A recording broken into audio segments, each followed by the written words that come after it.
Perkenalkan, nama saya Rasi Alseno dengan NIM 02011 282429 127. Nama saya Muhammad Des Yosin Nadin dengan NIM 0201111282911. Perkenalkan, nama saya Muhammad Imam Sudanya Sir Putra dengan NIM 02011382429 347. Saya Riko yang pertama dengan NIM 02011282429 301.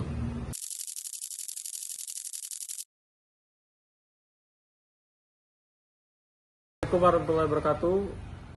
Pada video ini kami akan membahas tentang kejahatan, penyebab kejahatan, dan cara bagaimana untuk menghadapinya dan menanggulanginya.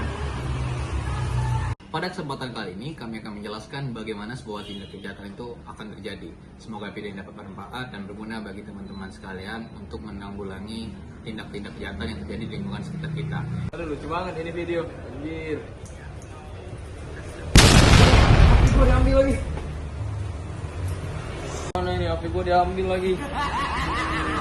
Boleh siapa gue mau ngabarin?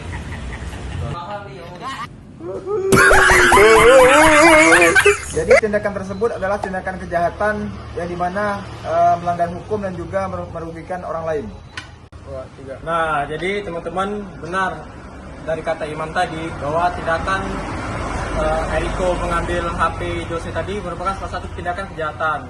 Dikarenakan kejahatan adalah suatu tindakan yang melanggar hukum dan merugikan orang lain. Nah, kali ini saya akan menjelaskan apa sih itu kejahatan. Jadi kejahatan adalah perbuatan yang melanggar hukum, norma, dan merugikan orang lain. Contohnya yang seperti kita lihat tadi adalah seseorang yang mengambil atau merebut paksa barang benda dari orang lain, yaitu menjamret HP. Nah, ada lagi selain kasus yang pertama tadi, seperti selain menjamret, ada yaitu yang pertama penipuan, penganiayaan, perampokan, dan kejahatan cyber atau kejahatan digital. Nah, jadi pada intinya kejahatan dapat menyebabkan kerugian materi maupun kerugian psikologis bagi korban. Nah kawan-kawan, seperti yang dijelaskan oleh teman saya tadi, kejahatan adalah suatu tindakan yang melanggar norma hukum dan dapat merugikan orang lain. Penjelasan tersebut atau mengenai tersebut berangkat dari pemikiran dari Bonger yang mana mengkorelasikan bahwa kejahatan merupakan pelanggaran terhadap norma hukum. Kemudian Edwin H. Sutherland juga menjelaskan bahwa kejahatan adalah bentuk perilaku yang dipelajari dari lingkungan sekitar, yang dimana lingkungan sekitar berpengaruh dengan bagaimana seorang manusia menangkap sesuatu yang seadanya dan senormalnya. Jadi tindakan jahat itu bisa dipelajari jika kita hidup di lingkungan yang memang memiliki tingkat kriminal yang tinggi. Nah, benar sekali apa kata Eriko tadi. Nah, saya selanjutnya akan menjelaskan penyebab kejahatan itu dapat berasal dari faktor internal. Contohnya adalah lemahnya moral, emosi yang tidak terkenali, dan penyalahgunaan narkoba. Jadi faktor-faktor tersebut dapat mengaruhi seorang individu untuk melakukan tindakan kejahatan. Selain faktor internal, ada juga faktor eksternal. Contohnya adalah kesulitan ekonomi, lingkungan pergaulan yang buruk, dan kurangnya pengawasan keluarga. Lingkungan yang tidak sehat dapat mendorong seseorang melakukan kejahatan. Berikut beberapa tips untuk mencegah adanya perbuatan kejahatan dan menanggulangi kejahatan.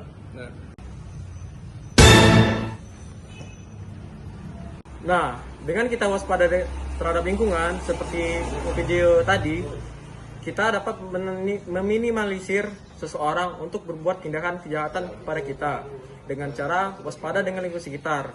Dengan seperti video tadi, Jose ngeh bahwa ada seseorang yang mencurigakan yang ingin mengambil HP-nya. Jadi dengan dia waspada, kejahatan dapat ditanggulangi sebelum kejahatan itu terjadi. Kemudian cara untuk menanggulangi kejahatan yang selanjutnya adalah jangan mudah percaya dengan orang asing. Ketika kita bertemu dengan orang asing, tidak ada salahnya kita untuk skeptis dan mencurigai untuk mengantisipasi tindak kejahatan yang terjadi. Tetapi skeptis dan mencurigai itu sebatas wajarnya, jangan sampai menuduh sampai merugikan orang tersebut jika tidak terbukti melakukan tindak kejahatan. Woi, lu mau ngambil HP gua ya? Kagak bang. Bang, ini gua titip HP gua sebentar ya, soalnya gua mau pergi dulu bentar. Boleh ya? Ya, boleh aman.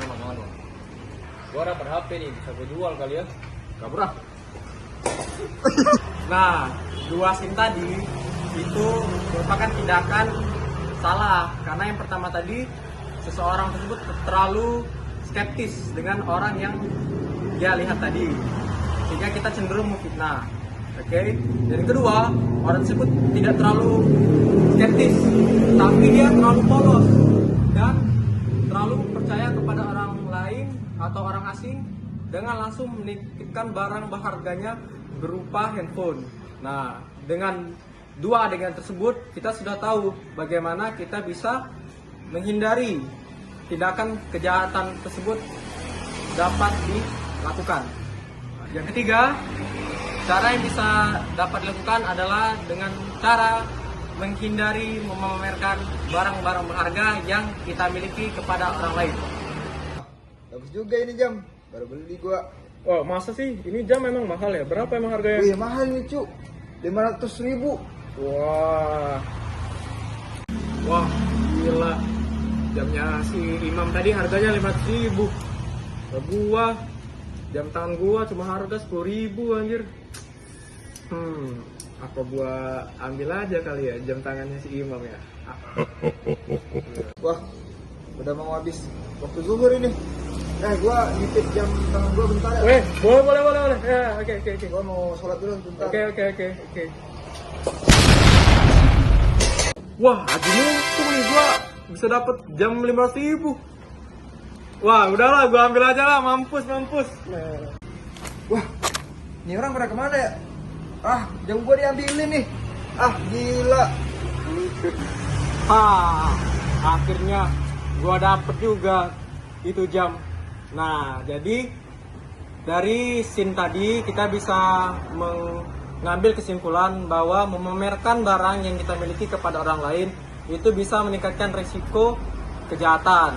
Dikarenakan kita sebagai suatu individu seharusnya tidak memamerkan barang-barang kita agar tidak memancing orang lain untuk berbuat tindak kejahatan dengan cara memasang sandi kepada HP yang kita miliki, sehingga pencuri tidak bisa membuka HP yang ia curi. Kenapa data pribadi tidak boleh disebarluaskan? Karena data pribadi merupakan hak privasi setiap orang, di mana orang itu harus menjaga datanya agar tidak disalahgunakan oleh pihak-pihak yang tidak bertanggung jawab, seperti pencurian, penipuan, hingga bisa diajukan untuk pinjol. Selain itu, perlindungan data pribadi juga merupakan bentuk penghormatan terhadap hak asasi manusia, yang mana telah diatur dalam hukum agar setiap orang merasa aman dalam menggunakan teknologi. Oleh karena itu, menjaga kerahasiaan data pribadi sangat penting untuk mencegah kerugian serta melindungi keamanan dan kenyamanan individu.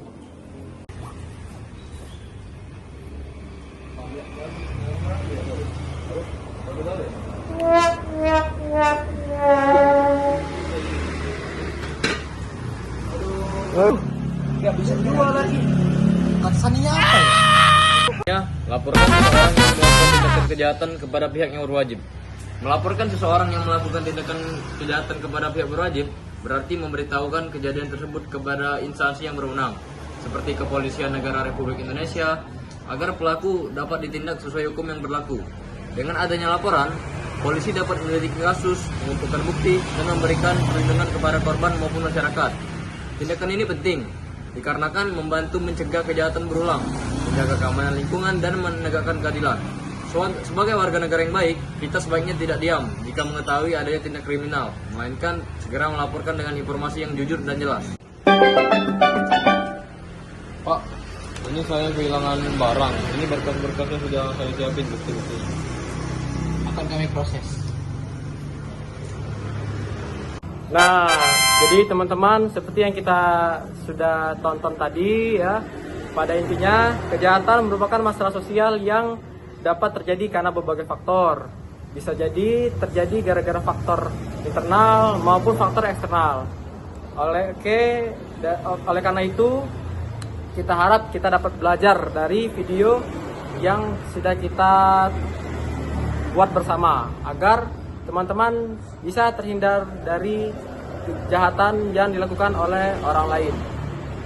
Sekian dari kami, wabillahi taufiq wal hidayah. Wassalamualaikum warahmatullahi wabarakatuh. Terima kasih teman-teman. Panjang.